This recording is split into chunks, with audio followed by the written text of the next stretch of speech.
So we're going to take a look at how to run an autoclave and how to prepare surgical tools for the autoclave. In a doctor's office, there are a variety of tools that need to be used for non-sterile procedures and for sterile procedures. There are certain ways that we must prepare these tools before they can be used in the office. And, of course, after they're used, we're going to be cleaning them again before we can be putting them through the autoclave. Now, before we get started with doing the autoclave, what we need to do is we need to make sure that we have all the necessary supplies. Of course, we're going to need the surgical tools. And before we can wrap the surgical tools, they need to have been sanitized with a disinfectant and rinsed and then dried off. They must be completely dry before going into the autoclave because we can't get any of the paper wet and we cannot be introducing any excess moisture to the autoclave. So, once we have our surgical tools ready, the other supplies that we're going to need is autoclave paper. And a lot of times it's just this blue paper. Sometimes people refer to it as CSR. And other things that we can use that some offices prefer are pouches. And they come in a variety of sizes.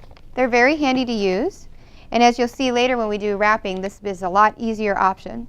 These are a little bit more expensive, but what's also nice about it is you can actually view the surgical tools once they've been, after they've been autoclaved, where we cannot view the tools after they've been wrapped.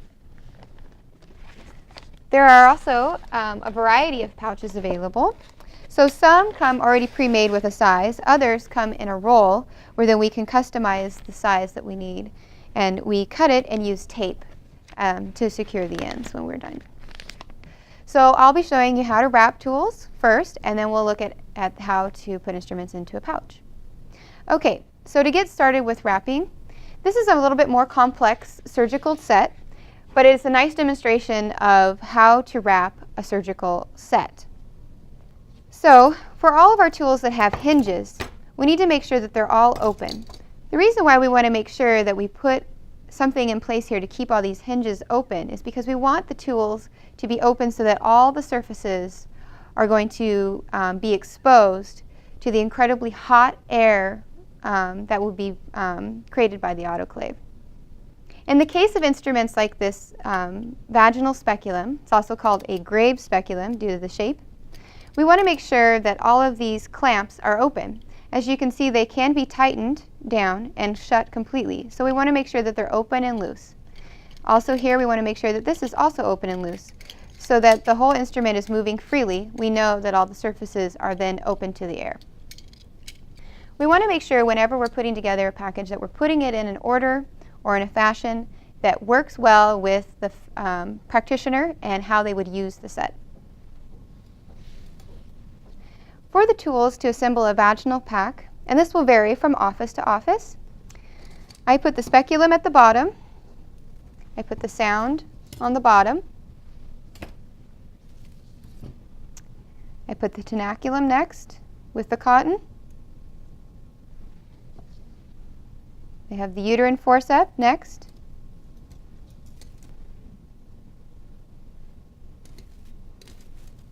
and then the towel forceps or ring forceps, and then I place the cup. The last item in the kit is an indicator, and what it will do is it's going to tell us that the temperature inside of our kit that we made got to the proper temperature that we need for these tools to be sterile. So we want to make sure that we put one inside.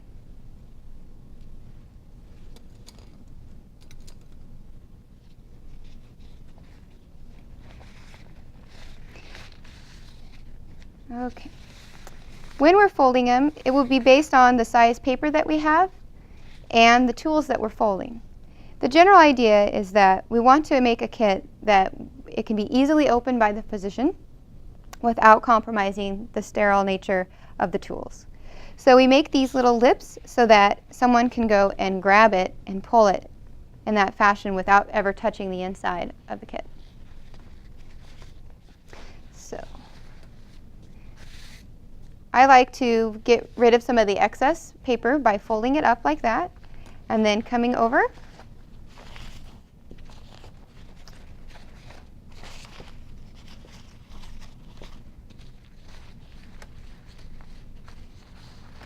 I tend to use my full forearm to be able to secure my paper as I'm rolling because we do not put any tape on the inside.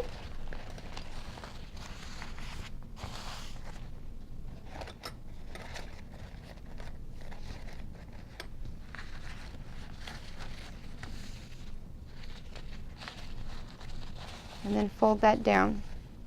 Now we will do the second layer. This will be the same idea in that we want to make lips in the paper so that we're not touching the inside of the wrapping. Folding over again.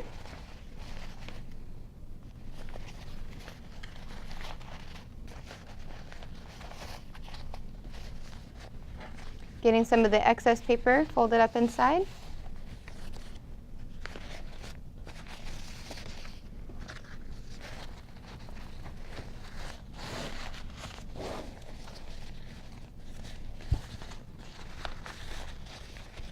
And then folding it down. Our end product does not need very much tape to keep it closed.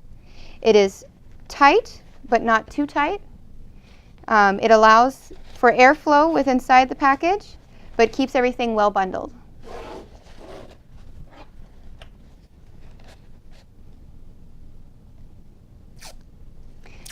The tape we're going to use to close up our pack is very specific tape.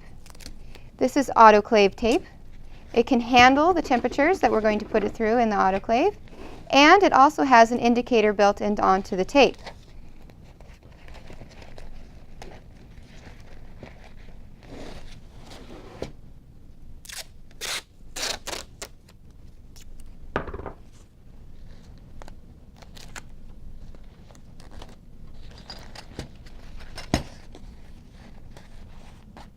I usually like to make a little fold at the end of the longer piece of tape so that it's easy to open. After this tape has gone through the autoclave, it will develop black stripes along the outside of it if the autoclave reached the proper temperature. This way we know that the outer part of this package reached the proper temperature, and our indicator strip on the inside tells us that it also got that hot on the inside as well. Before we put it into an autoclave, we want to make sure that it's always labeled. In our office, we use an abbreviation for all the contents of what is inside of this wrapped object, and we call it a badge pack. So for our office, we know that it contains this particular set of instruments. Other offices, you may list every object that's found inside of this wrapping. So that's what we firstly need to have on there. It's what surgical instrument. Next, we need to include the date that we're going to be autoclaving it, and we need to include our initials to allow people to know that we were the one that put this together, just in case later if any changes needs to be done to the procedure, we can do that.